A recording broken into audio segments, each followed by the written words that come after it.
Right. very conservative numbers.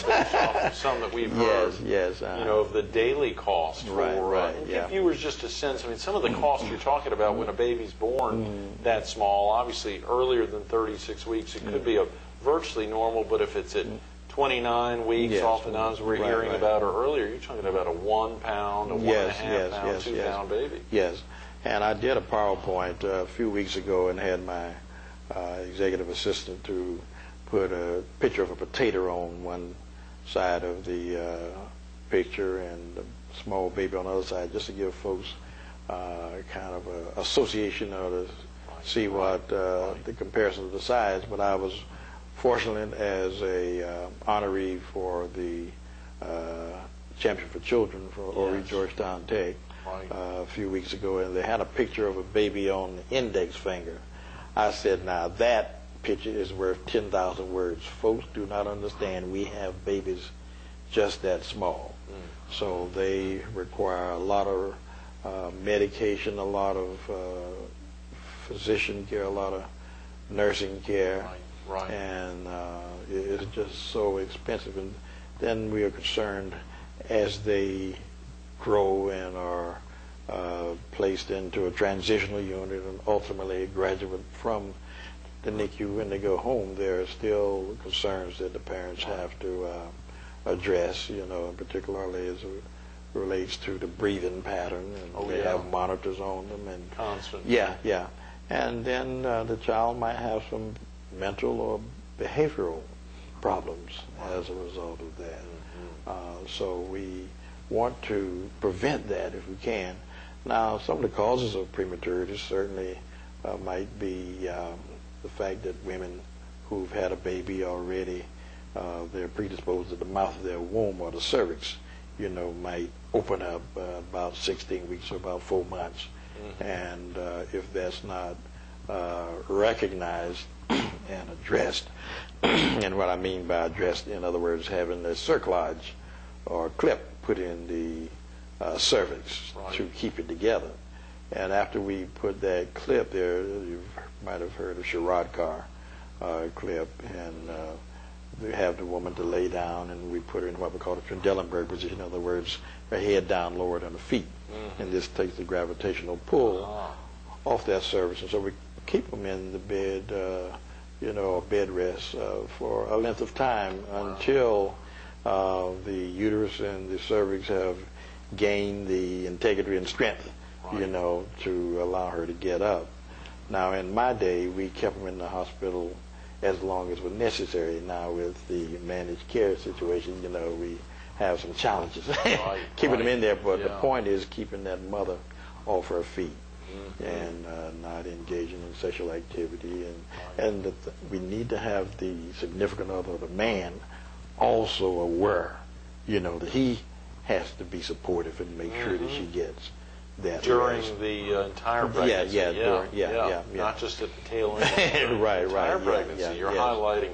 So now, but a woman would principally only know that, for instance, her cervix is open and meeting with her OB there. I mean, or is that something she would know on her own? No. She would not know it on her own. She might give complaint of contractions. Know that they're a contraction, or she might have leakage of fluid. She knows she's not urinating on the set. And then when she goes to the doctor, they can do the appropriate testing of the fluid there and see if there's you know, signs that the membranes have been leaking. And of course, if the membranes haven't been leaking, you know, they can go ahead and do the ultrasound and do some other amniocentesis studies and all these kinds of things. Are there things that viewers can do to try to make a difference? Either, of course, the March of Dimes is a great vehicle. There's other ways, but what are some things they could do if they've got a loved one that may be pregnant, or they've got a daughter or a granddaughter that may be pregnant, or you talked about the men, things they can do. When you talk about being supportive, what are some things that men can do? Well, certainly to try to make sure we can decrease the rates of prematurity. Well, certainly just taking the information that we're talking about now, and of course we're going to the faith communities, we're going to the different clubs, the Kiwanis, Rotaries, and all going to fraternities and sororities, just letting the folk know that this is an issue, this is an epidemic, and a lot of things we can prevent. And also I'm with the preconception healthcare work group at CDC, where we want women of childbearing age to start taking care of themselves from the time they enter menarche. Menarche is that time when they start having menses or monthly periods. And that involves them just hygiene, taking care of, the feminine aspects, and eating nutritiously, trying to avoid becoming obese or fat. Because we find that women who are obese do have a tendency to have some of these problems, prematurity. Abstain from smoking or avoid being around secondhand smoke. It really can have that kind of an impact. It can have an impact because the smoking in itself can cause what we call small for gestational age baby. Even though it might be termed, but it's still small. Something about the smoke causes it to not fully develop.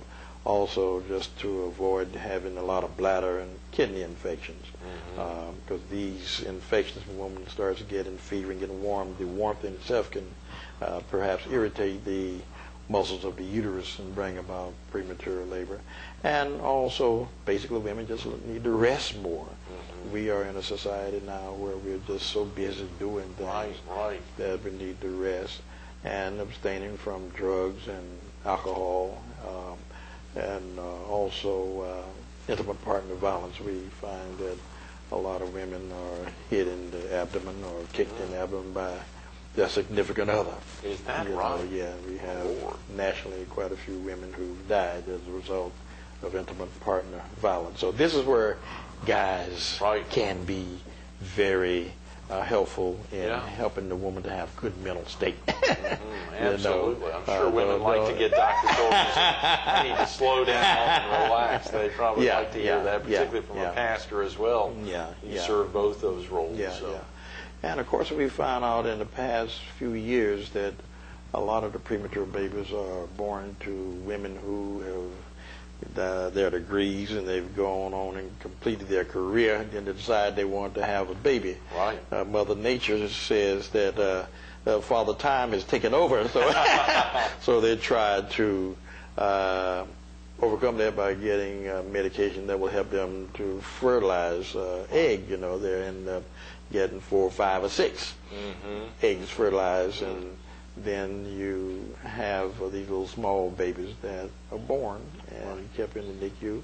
And of course, we found out also in my conference a few weeks ago that there are a lot of women who have an induction of labor, before 39 weeks. And induction is, where they go and get Pitocin or medication to help bring about contractions for convenience. We know that it's good to induce if it's a maternal or a fetal medical indication, but not just for convenience, because I want to be able to sit down with my family, eat turkey. I don't want to be pregnant, or it gets too hot. I don't want to walk around.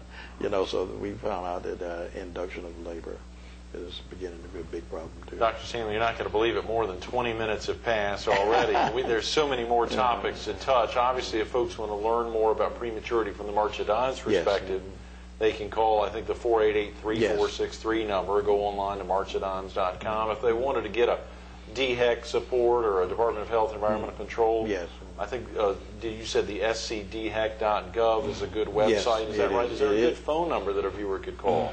Well, certainly in this area, you can call my office, 365-3126. Okay, great. 365-3126. And, of course, your role, Horry, Georgetown, and Williamsburg. But if one of our viewers from the PD or Southeastern North Carolina called, you can give them the appropriate numbers to call or the website to visit. But they've got to have a better understanding. We must be rather assertive on this, getting this information out.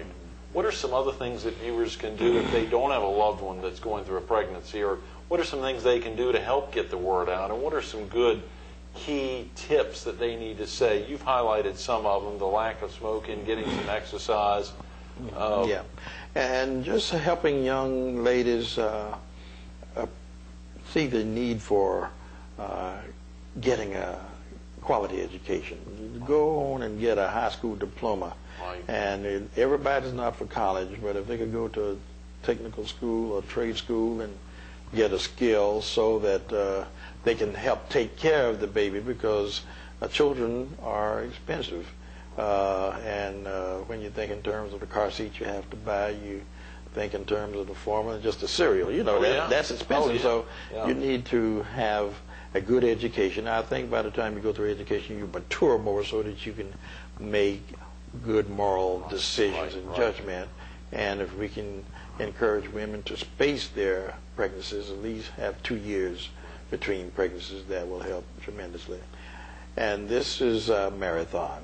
This is not a sprint. Right. Those are great words. You know, I think a lot of folks want to know, knowing that you're a father of 2 and a grandfather of 3, were you involved at all, or did either of your boys follow in your footsteps, or were you involved in the pregnancies there of your 3 grandchildren? Did you ever follow them or get intimate? Do OBs ever, or did they step back and say, let another professional? No, that's one thing that I tried to maintain my objectivity. I just introduced myself to the obstetrician, and I just did not say anything else. You know, a matter of respect and courtesy. Objectivity. That's great.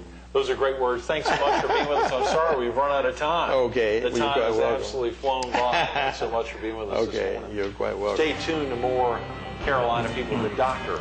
Covia Stanley coming up next. You know, I wish you could have been here off camera as I'm talking to Dr. Stanley. I was so sorry we ran out of time. We couldn't focus on all the amazing awards he's won, all the who's who about pastoring a church in Conway for almost a decade. He said, we got to focus on prematurity. That's my baby. That's what I wanted to focus on higher things. We didn't get to talk about the flu as much as he would have liked to add. And he said, we got to get back to get the word out about flu. The vaccine's available. It's an opportunity. You can go online to scdhec.gov or pick up the phone, 843-365-3126. Also know, wash your hands. Wash your hands. It's a key time. Get out there. Whether you're an adult or a child, wash your hands. But go online, scdhec.gov, or pick up the phone, 365-3126.